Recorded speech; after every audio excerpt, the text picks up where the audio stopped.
Si Patrick Tulfo sa Rapido ni Tulfo. Rapido ni Tulfo.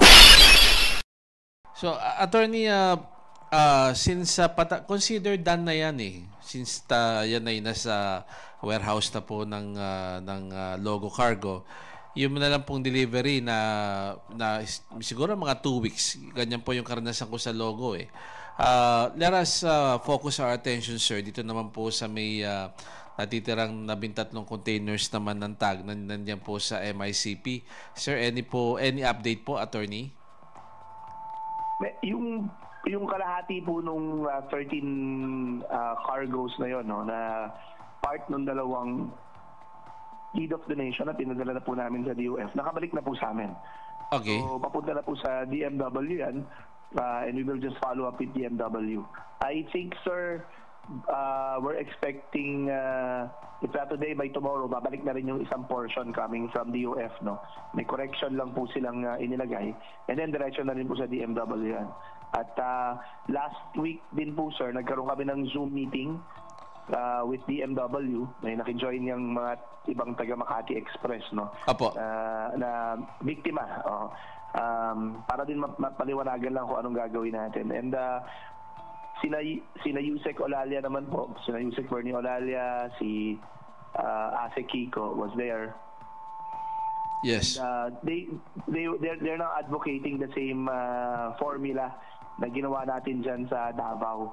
Although with a little bit of an improvement. Kasi syempre po, mas marami to. At kung dyan nga sa Davao, ilan lang. Medyo it took us some time. Yes.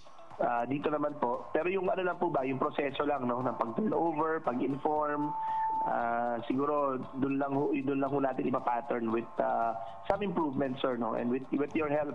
Kasi total ho, dito na sa Manila yan at mapapakiusapan na namin yung programa niyo, sir, yes, to help us out, no, Apo. with the distribution na ho niya, no, especially, sir, doon sa pag-inform po nung mga kababayan natin na maaaring hindi alam na nandito pala sa Manila yung kanilang mga kargamento. Opo. So, attorney, yung kasing nangyari, di ba, ito, several times bago nilabas na yung mga containers na yan, humingi kayo ng apologies nga dito sa mga kababayan natin, pati na apektado niyan, pati yung mga taga-DMW, sabi nga natin, birth pains yan eh.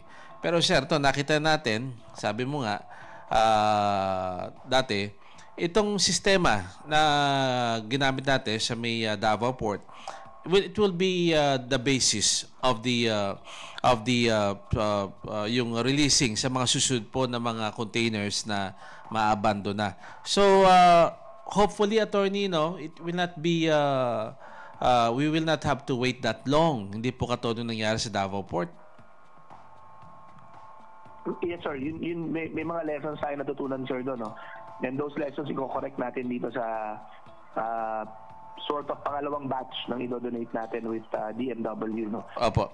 So, mauna naman po yung unang 6, no? I think, no? Nakasama po dun sa nauna nang binigay sa amin na approved na deed of donation. Opo. And alam ko, kasama na yata yung tag cargo doon.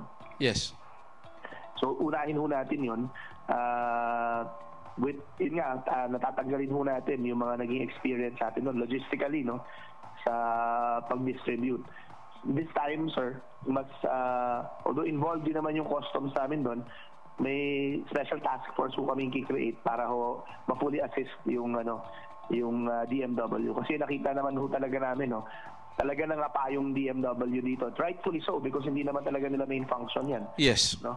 Parang there was also on our part, no, na miscalculate namin na baka mapag-aralan o since distribution lang naman, pero hindi ko talaga, no. I think we all have to realize that that DMW is gracious enough to accommodate us dyan sa mga ganyang procedure, and really na-realize din namin na talagang kami pa rin to at we really need to help them out in terms of distribution. Together na rin po, no, with yung mga mababait nating deconsolidators na tutulong pa din. Meron hong, sabi nga, may malaki kaming kinakausap na logistics company that's very much willing to help. Buti naman po. Apo. Attorney? Yes, sir. Yes, sir. Alright, naputol kasi. Anyway, attorney, I'm interested doon po sa huling sinabi nyo na merong 6 na containers na nakatakda na siguro pag natapos na yung documentation, sir, ilalabas. So, sir, correct me if I'm wrong. I heard you say na baka magkahalo ito, hindi lang purong tag cargo, baka may kahalong Makati Express. Yes, sir. May ilan ho dyan na may kahalo na, no? Na kasama doon sa una naming pinadala. Even, in fact, kasama na rin ho yung Cargo Plus doon, sir, no? Alright. Na kasama po doon sa in-identify namin na maipamigay. Yan talaga Cargo Plus dina-prioritize namin kasi ang dami ho talaga nag-follow up dyan. Not just OFWs but even the ones na nabiktima yung may mga commercial items. Negosyante. Kabagay lang naman na pang negosyo. Oo, nakakaawa naman. Apo. So, Attorney, I think you're referring muna dito sa Subic, yung mga Cargo Plus na nasa Subic, or are you also referring doon sa bagong na-discover natin na nasa Batangas Port, Attorney?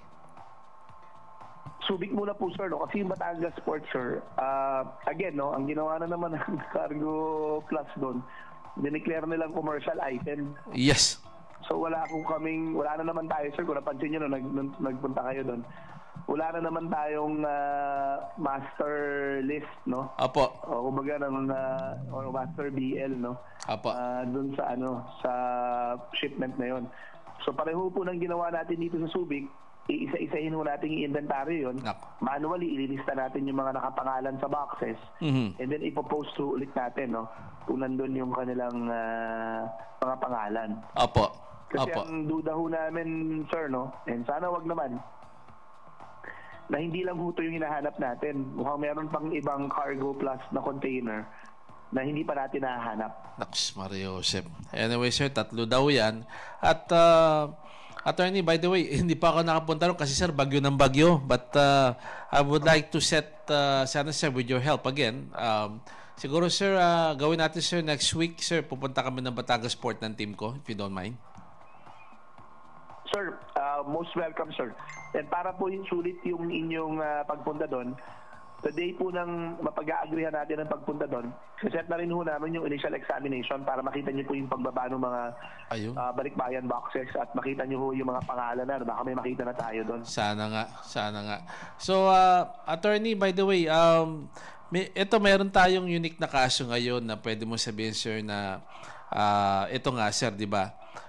Bago, inihalo yung balikbayan boxes with commercial boxes din po, katulad ng nangyari sa Cargo Plus. Sir, meron ka na bang naisip na formula dyan? Kasi alam ko may mga na-repair ako sa'yo na ganyan eh. At ikaw nga, sir, maawain kayo dyan sa customs, you specifically. Ano yung formula na gagamitin ng customs, sir? Para naman, sir, yung mga biktima rin ng mga negosyanteng binanggit mo nga. Bali po ang mangyayari kasi dyan, sir, huwag naman natin sabihin madadamay. Pero Apo. magbe-benefit yung ating, dahil isang container lang naman po yan, no? Apo. So pag nag-decide ho tayong i-donate yung portion na yan sa DMW and yung disposal na yan, part of the process po will be, of course, the grant of the waiver. Okay. Nung base rin, may legal basis din ho yan, nung kanilang demorahe, RAS charges at iba pong port charges, no? So once ma-waive po yan, ang kailangan na lang hong isettle ng mga owners ng commercial boxes are the duties and taxes na naka-due. Yes. Tinitingnan naman ho namin, sir, hindi naman ho ganun kalalaki. In fact, some can be the barest minimum. So, ang gagawin ho natin, yung nasa listahan hong may commercial items, ipapaprocess na lang po natin sa informal entry namin. Hayaan ho namin silang punta doon, i-file po yung, naka-ready na po kaming entry na kailangan na lang nilang i-file. Apo.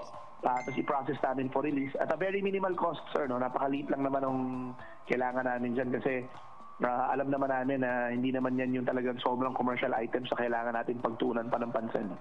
Ang liit na mga items na itong negosyo. Yun lang, we're going to work with FDA. Alam po dun sa ibang mga critical na Sorry sir, pasensya na din yung iba nating mga nagnegosyong kababayan.